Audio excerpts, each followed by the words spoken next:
बाबा या काळामध्ये चांगले माणसं आणि वाईट माणसं हे कसे ओळखाव?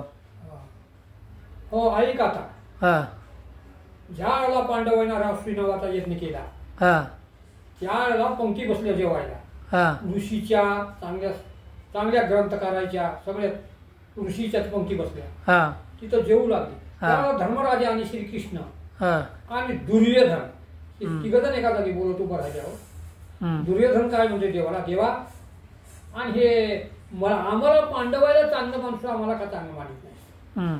त्यावेळेला भगवंतानं सांगितलं दुर्योधन हे पंक्ती जेवायला म्हणून.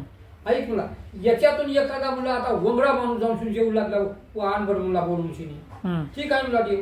दुर्योधन गेला बघत बघत बघत बघत सगळे ऋषी त्या भगवंताचं दुर्योधन आपलं धर्मराजाचं नाव घेत आनंदानं जेवू लागले होते. सगळे पंक्तीची हेर करून दुर्योधन वापस आला. आल्यावर त्यानं सांगितलं देवा मला याच्यात एकही चांगलं नाही म्हणला. ते कोणी शेपूट गळाले, कोणी मरणाचं खाले, कोणी उष्ट सोडाले. हो त्याला ठीक आहे म्हणला. काही थोडा वेळ गेल्यावर धर्मराजाला सांगितलं कोण? श्रीकृष्णानं. धर्मामुळे याच्यातला एखादा वंगडा माणूस निवडून आणतो म्हणल्यावर धर्मराजा पुन्हा हिंडत गेला. तर त्या भगवंताचं नाम स्मरण करीत सगळे ऋषी आता म्हणजे आनंदानं जेवायला येतं. पुन्हा धर्मराजा फिरून आला.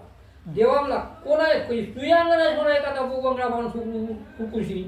याला धर्मराजा म्हणतोय पांडव भगवंताला श्रीकृष्णाला, देवा मला त्यात एकही वंगडा माणूस नाही म्हणला आणि कोणाचं पाप घेऊन मला कुठला वंगडा मनुष्य म्हणला. सगळे आपल्यापेक्षा आमच्यापेक्षाही चांगलं दिसायला म्हणला. त्याला देवानं दुर्योधनाला सांगितलं दुर्योधना पाहाय म्हणला तुला चांगला गवसना गेला वंगडा गवसना तुझी दुर्बुद्धी वासना वाईट आहे म्हणून तुला आम्ही सगळे वाईट दिसायला म्हणला.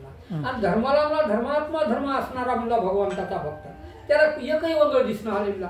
म्हणून म्हणला तुझ्या मनाला अक्षय द्वेष भावना अशी जाते तुझी बुद्धी दुर्बुद्धी आहे म्हणला.